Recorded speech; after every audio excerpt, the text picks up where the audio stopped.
एक 18 साल की जवान लड़की ने मां को मां के ही प्रेमी के साथ उस हालत में देखा कमरे में, और फिर यह नज़ारा देखने के बाद खुद भी मां के प्रेमी के साथ संबंध बनाने लगी थी।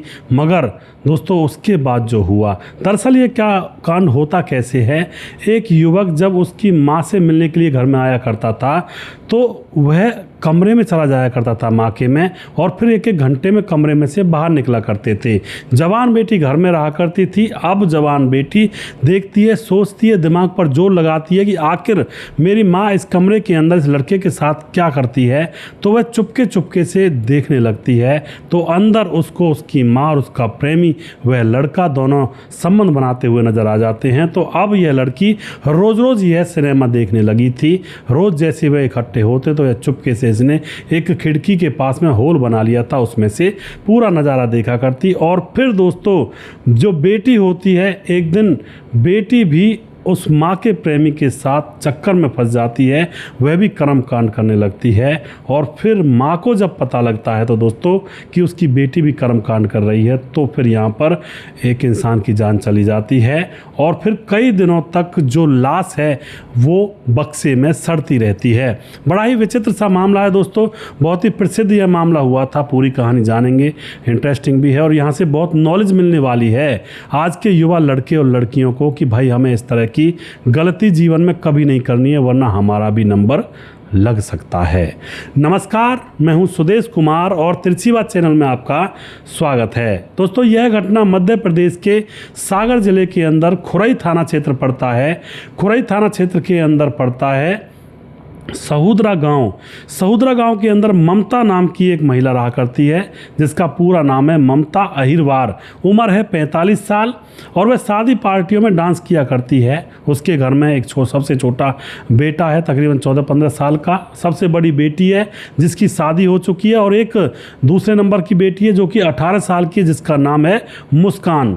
और जो ममता अहिरवार है यह शादी पार्टियों में डांस करती है, बहुत ही सुंदर है, तो लोग इसको बुलाया करते हैं डांस पार्टियों में। इसके साथ एक आदमी रहा करता है जिसका नाम होता है सुरेंद्र, वह इसका मैनेजर है। इसका जाने का प्रोग्राम फिक्स करता है, इसके कपड़े लत्ते रखता है, इसके साथ जाता और सारी मीटिंग फिक्स करवाता है, इसके साथ ही घूमा करता है। तो यह पूरा यहाँ पर इन फैमिली का इसका बायोडाटा है। अब क्या होता है, अब ममता ने एक दिन बच्चों को बताया कि वह करीला के मेले में जा रही है, वहाँ की बुकिंग मिली है उसको, और वह 3-4 दिन उसको लौटने में लग जाएंगे।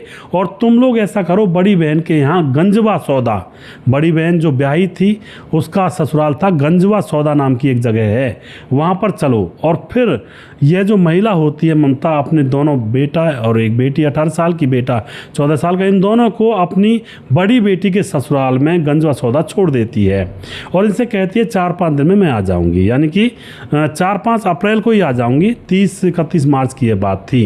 अब क्या होता है दोस्तों, यहाँ पर जो बच्चे थे अपनी बड़ी बहन के यहाँ पर रह रहे थे। एक दिन गुजरता है, 2 दिन गुजरते हैं, 3 दिन गुजरते हैं, बच्चे फ़ोन करते हैं, माँ का फ़ोन स्विच ऑफ आने लगता है। मगर पहले पहले बच्चे यह सोचते हैं कि शायद प्रोग्राम में बिजी होगी या फिर कोई काम होगा, फिर दूसरे दिन करते हैं, तीसरे दिन करते हैं। इसी तरह से 4-5 दिन गुजर जाते हैं और 4-5 दिन तक माँ का फ़ोन चालू ही नहीं होता है। बच्चों को बहुत ज़्यादा डर लगने लगता है और उसके बाद 5वें दिन 4-5 अप्रैल को जब माँ का फ़ोन बंद था, तो फिर बच्चे परेशान होकर के 7 अप्रैल को बच्चे अपने घर पर आते हैं। घर पर आकर देखते हैं, शायद सोचते हैं कि मम्मी घर आ गई होगी, और घर आकर देखते हैं तो घर का बाहर से ताला लगा हुआ था। अब बच्चे ताले को देख करके डर जाते हैं कि मम्मी इसका मतलब अभी आई नहीं है, कुछ ना कुछ उनके साथ ज़रूर गलत हो गया है।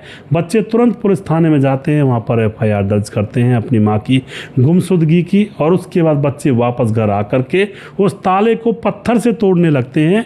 और पत्थर से तोड़ने के बाद जब घर के अंदर घुसते हैं तो घर के अंदर से बहुत बुरी दुर्गंध उनको सूंघने को मिलती है। वह एकदम से अपने मुंह पर हाथ रख लेते हैं और कहते हैं कि यहाँ पर क्या हो गया। वह कहते हैं शायद बिल्ली मर गई होगी, फंस गई होगी इसके अंदर। वह अंदर जाते हैं, धीरे धीरे बदबू बहुत ज़्यादा बढ़ती चली जाती है। फिर उनको पता लगता है कि जो बेड है इसके बक्से में से बदबू आ रही है। तो वह जैसे ही बेड का पल्ला ऊपर खोलते हैं तो उस बेड के अंदर उनकी माँ ममता की डेड बॉडी सड़ रही थी। उसको देख करके बच्चे बहुत ज़ोर से चिल्ला जाते हैं और जैसे वे चिल्लाते हैं तो मोहल्ले वालों को पता लगता है। वो इकट्ठा होते हैं, आकर पूछते हैं कि बेटा क्या हुआ। तो बच्चे रो रो कर बताते हैं कि हमारी मम्मी की लाश बेड के उसमें पड़ी है, बक्से के अंदर। अब तो मोहल्ले वाले वहाँ पर देखते हैं, उन पर अंदर जाया भी नहीं जा रहा था, इतनी बदबू आ रही थी। लेकिन वह पुलिस वालों को फ़ोन कर देते हैं तो पुलिस वहाँ पर तुरंत आती है। बच्चों ने बताया सब, पर ये कपड़े हमारी माँ के हैं और ये सब भी हमारी माँ का है, और हमारी माँ तो कहीं काम से बाहर गई थी, करीला में गई थी, लेकिन यहाँ पर कैसे आई हमें पता नहीं। अब तो जो पुलिस होती है सबको उठाती है, उसको पोस्टमार्टम के लिए भेजती है, और उसके बाद कई सीसीटीवी कैमरे खंगाले जाते हैं, लेकिन वहाँ पर ऐसा कोई रिकॉर्ड नहीं मिला था कि कोई लुटेरे आए हों या फिर डकैती करने वाले आए हों, लूट कर मार कर चले गए हों।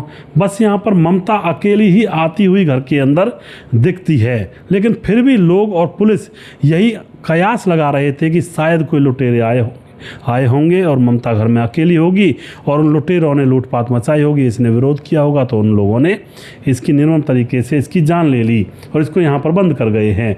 इस तरह से दोस्तों यहाँ पर लोग समझ रहे थे अभी तक। मगर दोस्तों अब इसी बात में असमंजस परिस्थिति में पुलिस के हाथ कुछ भी नहीं लगता है और 1 महीना गुजर जाता है। 1 महीना गुजर जाता है, उसके बाद भी कुछ नहीं मिलता। फिर दूसरा महीना भी गुजर जाता है और फिर पुलिस जब सारे आंकड़े इकट्ठे कर रही थी तो पुलिस को ये भी पता लगता है कि एक इस महिला ममता के साथ उसका एक मैनेजर टाइप का रहा करता था, जो उसके सामान को ले जाना लाना, हिसाब किताब रखना, सारी चीज़ें करना। उसका नाम होता है सुरेंद्र। लेकिन सुरेंद्र पूरे इस टाइम पीरियड में एक बार भी ना थाने आया, ना वह घर मिला, ना उसने पूछा कि साहब हमारी जो ममता मैम साहब उसकी कोई खबर मिली। तो अब यहाँ पर पुलिस को शक हो जाता है और उसके बाद इस सुरेंद्र के घर पर पुलिस जाती है तो वहाँ एक अलग ही खुलासा होता है कि सुरेंद्र तो पिछले 2 महीने से गायब है। अब दोस्तों यहाँ पर पुलिस का शक सुरेंद्र के ऊपर डट जाता है। अब 2 महीने होने के बाद अब सुरेंद्र को लगता है कि शायद मामला शांत हो गया होगा और वह अपने घर आ जाता है और गलियों में घूमने लगता है। मगर दोस्तों पुलिस उसके ऊपर निगाह रखे हुए थी और उसको पकड़ लिया जाता है। जैसे ही सुरेंद्र को पकड़ा जाता है तो थर थर कांपने लगता है, क्योंकि इसके मन में चोर था। और उसके बाद पुलिस जब पूछती है तो ये एक ही बार में पुलिस के सामने सारी बात बताने लगता है। कहता है कि साहब गलती हो गई, मैं ममता को मारना नहीं चाहता था लेकिन मुझसे गलती हो गई। अब वह बताता है कि मैं ममता का मैनेजर हूँ, उसका आगे पीछे का जो भी कुछ सामान काम धंधा होता है वो करता हूँ। और उसके बाद वो बताता है कि मेरा ममता के साथ जैसे रात दिन का रहना होता है, तो अब ममता के साथ उसके रिलेशन बन जाते हैं। क्योंकि वह बताता है कि कई बार हम जैसे कोई प्रोग्राम करने के लिए बाहर जाते हैं और तो वहाँ पर रुकना पड़ जाता है, तो हम होटल ले लेते हैं, होटल का कमरा। तो हम एक ही होटल का कमरा ले लिया करते थे, क्योंकि कई बार वो जिम्मेवारी हमारी होती थी कि भाई जो होटल का कमरा लोगे वो तुम्हारे अपने पैसों का होगा। तो जो ममता जी थी वह एक ही कमरा ले लिया करती कि हम 2 जने ही तो हैं, इसी में सो जाएंगे। और पता है एक कमरे के अंदर अकेले औरत और एक आदमी हो और अकेलापन हो, तन्हाई हो, और औरत जो कि विधवा हो, उसके पति की मृत्यु बहुत दिन पहले हो गई। तो फिर एक दिन इन दोनों के बीच में नज़दीकियाँ बढ़ जाती हैं लेटे लेटे, और ये एक दूसरे के प्रति अपना प्यार जताने लगते हैं और अपनी अंतर्वासना को पूरा कर लेते हैं। अब तो ये सिलसिला बार बार का होने लगा था। जब ये लोग बाहर जाते तो दोनों एक दूसरे के साथ संबंध बनाते, अपना टाइम पास किया करते। और ममता को भी अब ऐसा नहीं लगता था कि वह कोई विधवा औरत है, क्योंकि उसको एक पार्टनर मिला हुआ था। अब इस तरह के जब कर्मकांड यहाँ पर चल रहे होते हैं तो अब यह जो मैनेजर था सुरेंद्र, यह इसके घर में भी आ जाया करता और घर में भी ममता के साथ ही सो जाया करता था कई बार रात को।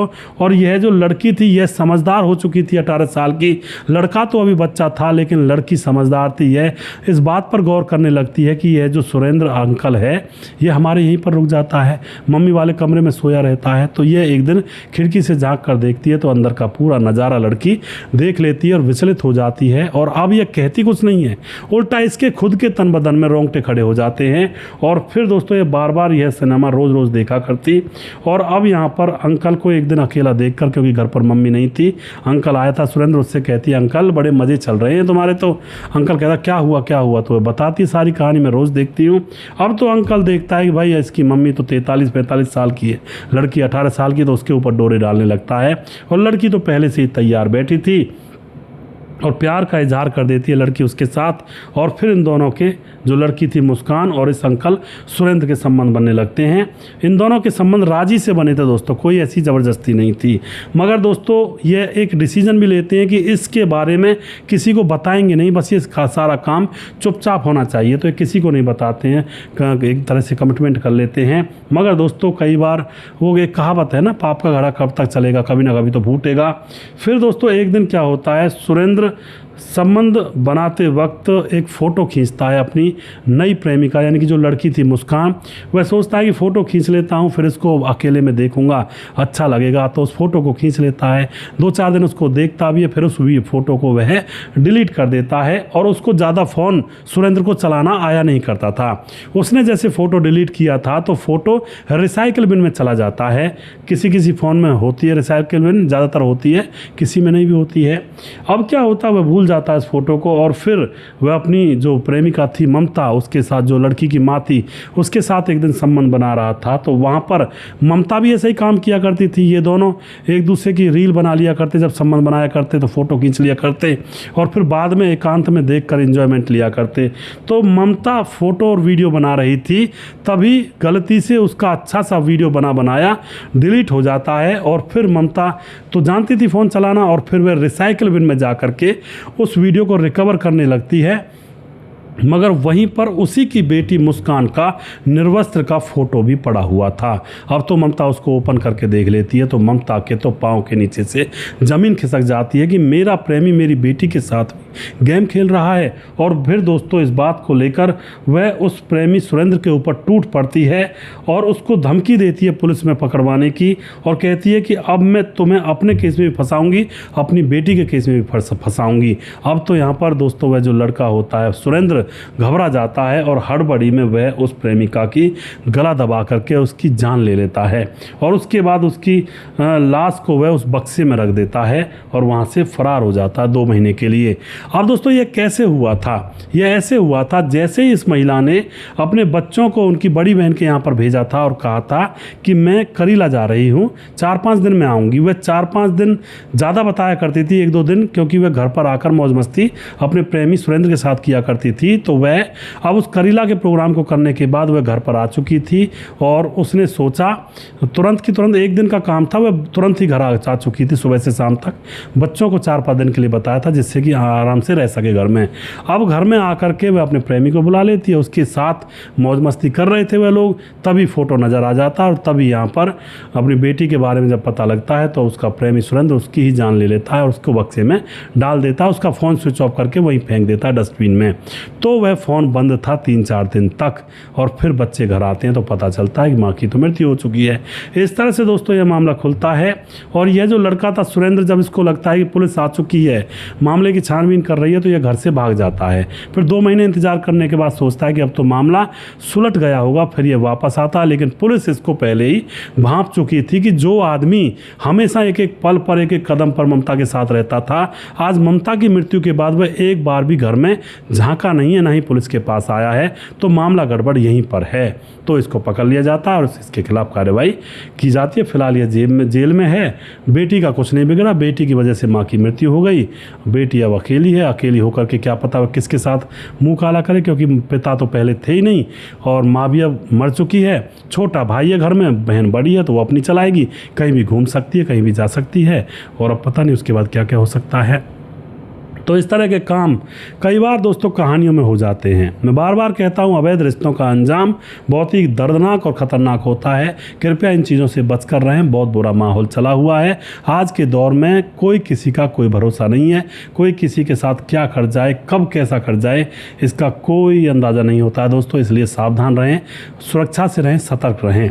वीडियो के लास्ट में कुछ भाइयों के नाम लेना चाहूँगा जो हमारे वीडियोज़ को देखते हैं और हमें खूब सपोर्ट करते हैं। हमारे साथ हैं मुनमुन श्रीवास्तव जी, कमेंट करते हैं बहुत सुंदर कहानी है जी, इसे कहते हैं इंसानियत। जो कि मुनमुन श्रीवास्तव जी लगातार हमारे वीडियोस पर कमेंट करते हैं और जो कि रहने वाले हैं जिला गोपालगंज बिहार 28 वार्ड नंबर 23 से। ताराचंद शर्मा जो कि राम गोसाई हैं, जो कि लगातार कमेंट करते हैं, बहुत बहुत धन्यवाद करते हैं जी। शरद कुमार कमेंट करते हैं, प्रवीण बघेल शिवपुरी से, सुजीत कुमार कमेंट करते हैं हमेशा, शिवराम कमेंट करते हैं, स्वपन डे कमेंट करते हैं, रजत सैनी कमेंट करते हैं, गणेश सोनी हैं, देवेंद्र सैन, राम राम जी, भरत तिवारी नमस्कार सर, कपिल देव प्रजापति राधे राधे सर जी, मुकेश कुमार यूपी 83 से, सद्दाम अंसारी भिवांडी से, स्वपन दोबारा से, और संजीव कुमार कमेंट करते हैं। उसके बाद सिंतु हिना के कमेंट करती हैं। और जी उसके बाद हमारे साथ कमेंट करते हैं धीरज बनवाल, लगातार हमारे साथ बने रहते हैं। और जी हमारे साथ कमेंट करते हैं सूरज डीओ फिजी से कमेंट करते हैं। और उसके बाद मोनू जैन कमेंट करते हैं। और उसके बाद हमारे साथ ताजी लोमान हमारी बहन लगातार ऑस्ट्रेलिया से कमेंट करती हैं। परमान कमेंट करते हैं इटली से। और राजेश श्रीवास्तव जी लगातार कमेंट करते हैं। उसके बाद खेमराज भाटी गुज्जर चिट्टी जीबी नगर यूपी 16 से कमेंट करते हैं। और वनराज नामदेव कोहली लगातार कमेंट करते हैं। उसके बाद राम मोहम्मद यासीन लाहौर पाकिस्तान से, राधेश्याम शर्मा सृष्टि जयपुर राजस्थान से, राजकिशोर चौरसिया महाबलेश्वर महाराज से कमेंट करते हैं। छगनदास खाडाबान राजस्थान से, दुर्योधन भाई लगातार कमेंट करते हैं। और सुशील चौधरी हमारे लगातार कमेंट करते हैं। अभी भी किसी भाई का नाम रह गया हो, उस भाई का नाम अगले वीडियो में ज़रूर लूँगा। अगला वीडियो बहुत जल्दी फिर से लेकर आऊँगा। तब तक आप खुश रहें, सावधान रहें। जय हिंद, जय भारत।